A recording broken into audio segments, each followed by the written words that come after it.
تو اس لیے یہ جو حجت الاسلام امام غزالی رحمۃ اللہ علیہ نے اس بات کو نقل کیا ہے احیاء العلوم شریف کے اندر، اور یہ وہ کتاب ہے جس کے بارے میں آتا ہے پہلے صفحے پر لکھا امام غزالی رحمۃ اللہ علیہ کہ جس کو کافر بھی پڑھے مسلمان ہو جائے۔ سبحان اللہ۔ اور یہ کتاب وہ ہے ہر سکول کالج کے اندر مدرسے کے اندر ہر گھر کے اندر پڑھی جانی چاہیے۔ جس کو کافر پڑھے مسلمان ہو جائے اس کتاب کا مرتبہ کیا ہوگا۔ تو اس کے اندر یہ بات نقل کی ہے حجت الاسلام امام غزالی رحمۃ اللہ علیہ نقل کرتے ہیں۔ حضرت سیدنا احنف بن قیس فرماتے ہیں ایک بار میری داڑھ میں شدید درد ہوا جس کے سبب ساری رات سو نہ سکا۔ میں نے دوسرے دن اپنے چچا جان کی خدمت میں شکایت کی، میری داڑھ کے اندر درد کی وجہ سے ساری رات سو نہ سکا۔ اس بات کو 3 بار دہرایا۔ اب اس پر انہوں نے فرمایا تم نے ایک ہی رات میں ہونے والے اپنے درد کی اتنی شکایت کر ڈالی، حالانکہ میری آنکھ کو ضائع ہوئے 30 سال ہو گئے، اگرچہ دیکھنے والوں کو معلوم ہے مگر اپنی زبان سے کبھی میں نے کسی کے سامنے شکایت ہی نہیں کی۔ تو ایک حضرت حسن اس طرح کے صحابی ہیں، یا حضرت عمران رضی اللہ عنہ 30 سال بیمار ہوئے، اس کے بعد کوئی شکایت اللہ کی بارگاہ میں ایک دفعہ بھی دعا نہیں کی یا اللہ کہ مجھے صحت یاب ہو جاؤں، صحیح ہو جاؤں۔ تو پھر اللہ تعالیٰ کا سلام بھی اللہ تعالیٰ پوچھ رہا ہے، فرمایا بتا تیرا کیا حال ہے۔ تو اس لیے یہ جو تکلیف، یہ جو بیماری، پھر اللہ تعالیٰ بندے جس کے ساتھ محبت کرتا ہے اس کو دیتا ہے۔ سبحان اللہ۔ تو چیک کرتا ہے کہ بندہ میری محبت کے اندر کس طرح ہے۔ حضرت سیدنا ابن عباس رضی اللہ عنہ فرماتے ہیں رسول اکرم صلی اللہ علیہ وسلم نے ارشاد فرمایا جس کے مال یا جان میں مصیبت آئی پھر اس نے چھپایا، لوگوں کے سامنے اس کی شکایت نہیں کی کہ میں یہ تکلیف یہ مصیبت کے اندر ہوں، فرمایا پھر اللہ پر حق ہے اس کی بخشش کر دے اسی مصیبت کے ذریعے۔ یعنی وہ جو ہم پر آنے والی ایک مصیبت تکلیف ہو سکتا ہے زندگی بھر بندہ جو نیکیاں ہیں بندے کی بخشش کا ذریعہ نہ بن سکیں، کوئی تھوڑی سی آنے والی تکلیف اللہ کو اتنی پسند آتی ہے، اللہ اس پر بخشش فرما دیتا ہے۔ اب دیکھیں جہنم کا عذاب جب غور کریں تو 70 درجے اس آگ سے زیادہ تیز ہے۔ اس آگ کے اندر بھی بندہ ہاتھ کرے تو برداشت نہیں ہوتا، وہ اس سے بھی زیادہ تیز ہے۔ اور رب ماں جو ہے نا تھوڑی تکلیف کی طرف بچے کو کہتی ہے جی یہ کام ہے، یہ کام تو نہیں کر سکتا، یہ کام کر لیتا ہے، تھوڑی تکلیف محنت مثال کے طور پر تو پڑھ لے، تھوڑا محنت کرنی پڑے گی، سردی گرمی برداشت کرنی پڑے گی، لیکن آگے جو تو دھکے کھائے گا نا اس سے یہ فائدہ مند ہے تیرے لیے۔ تو 70 ماؤں سے زیادہ پیار کرنے والا وہ سمجھتا ہے ٹھیک ہے مصیبت یا تھوڑی ہلکی باتی تکلیف پریشانی ہے، لیکن فرمایا آگے کی پریشانی سے یہ بہت زیادہ ہے۔ فرمایا جو نماز نہیں پڑھتے 15 سزائیں ہیں، کم از کم ایک سزا یہ قبر میں جب اس کو ڈالا جاتا ہے قبر کی مل جاتی ہے آپس کے اندر۔ تو فرمایا تو ادھر مجھے یاد کرنا، میری عبادت کر، اور جوانی کے اندر فرمایا جو یاد کرتا ہے وہ اس طرح جوانی کے اندر عبادت اس طرح فرمایا یہ تو پیغمبروں کا طریقہ ہے۔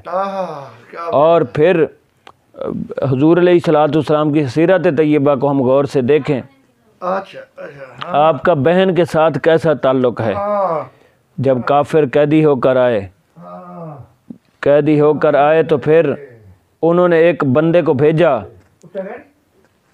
کر پھر انہوں نے سفارش کے لیے کہا اور خود چل کر آئی حضور علیہ الصلوۃ والسلام کی بارگاہ میں۔ جب چل کر آئی تو اس کے بعد آپ نے فرمایا بہن کس لیے آئی ہو؟ حضرت شیمہ رضی اللہ عنہ عرض کرتے ہیں حضور یہ جو کافر قید ہو کر آئے ہیں ان کو چھڑانے کے لیے آئی ہوں۔ تو آپ نے فرمایا میری بہن تو ادھر سے کسی کے ہاتھ پیغام بھیج دیتی میں ان کو چھوڑ دیتا، اتنا چل کے سفر کر کے کیوں آئی؟ کیسا خوبصورت تعلق ہے، بیٹی کے ساتھ کتنا پیارا تعلق ہے۔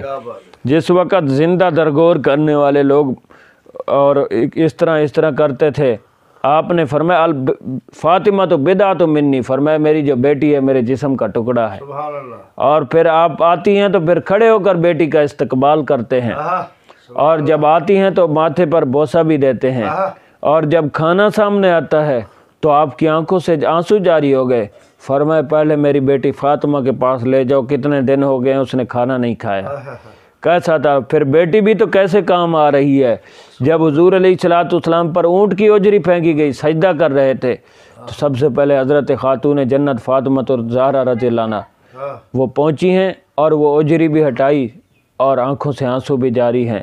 تو اس لیے مشکل وقت میں پھر بیٹیاں کام بھی تو کیسے آتی ہیں۔ آتے ہیں، سبحان اللہ۔ اور پھر دیکھیں گھر والوں کے ساتھ کیسے تعلق ہے حضور علیہ الصلوۃ والسلام کا۔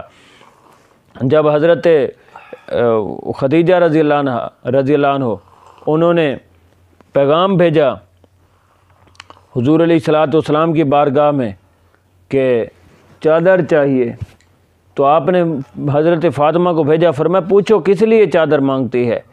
تو اتنے میں پھر آپ خود آ گئے، عرض کرتے ہیں حضور یہ مجھے جو آپ کی چادر ہے، میں چاہتی ہوں جب مجھے موت آئے تو کفن اس کے ساتھ دیا جائے۔ سبحان اللہ۔ تو اب حضور کے الفاظ سنے، فرمایا لو اردت جلد کی، فرمایا اے خدیجہ یہ تو نے چادر مانگی، اگر تو جسم کی کھال مانگتی میں وہ بھی اتار کر دے دیتا۔ اور پھر جب شکایت کی حضرت ام المومنین عائشہ صدیقہ رضی اللہ عنہ کہ حضور آپ اس بوڑھی عورت کا اکثر ذکر کرتے ہیں، وجہ کیا ہے؟ اور بھی تو آپ کی گھر والیاں ہیں۔ فرمایا عائشہ چپ کرو، اس بوڑھی عورت کے بارے میں مجھے تکلیف نہ دو، جب مجھے سارے تکلیفیں دینے والے تھے وہ اس وقت میرا ساتھ دینے والی تھی، جب سارے لوگ میرا انکار کرتے تھے وہ میرا اقرار کرتی تھی۔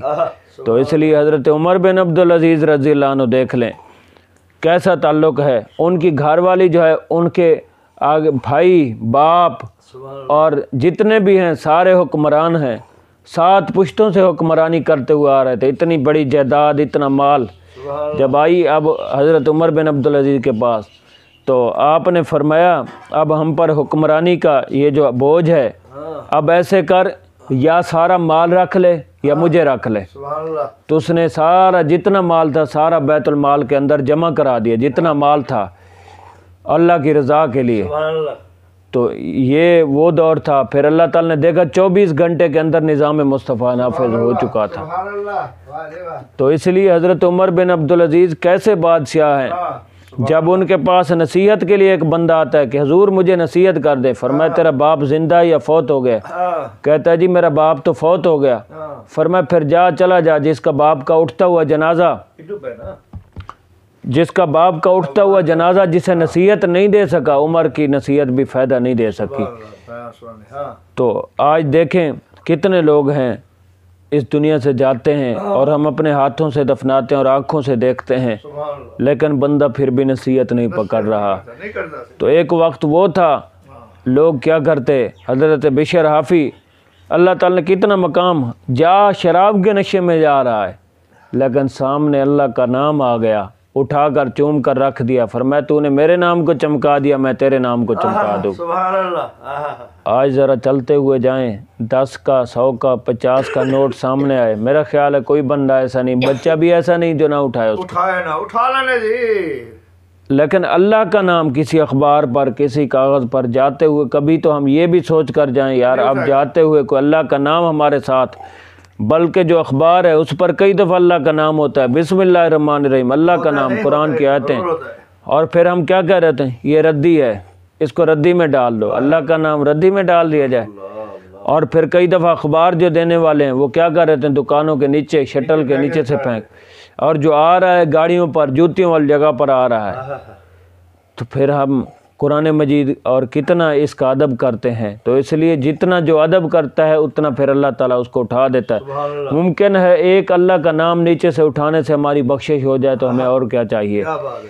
تو اس لیے ہم یہ تو کہتے ہیں یار یہ اشتہار چھاپنے والے، یہ کرنے والے، وہ کرنے والے، اللہ کے بندے تو پیسے اٹھا سکتا ہے تو اللہ کا نام ہی اٹھا لے۔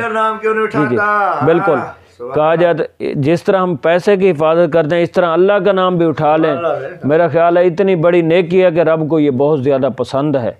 تو اس لیے جاتے ہوئے یہ غور کریں کہیں یہ نہ ہو ہمارا قدم کہیں اللہ کا نام نیچے ہو اور ہمارا قدم آ جائے، بلکہ صرف اٹھانا ہی نہیں، اونچی جگہ پر اس کو لے آئیں، خوشبو لگا کے اونچی جگہ پر رکھ دیں۔ سبحان اللہ، کیا بات۔ اللہ تعالیٰ ہماری چند منٹ کی حاضری اپنی بارگاہ کے اندر قبول و منظور فرمائے۔ اللہ تعالیٰ ہم سب کو عمل کرنے کی توفیق عطا فرمائے اور آخرت کی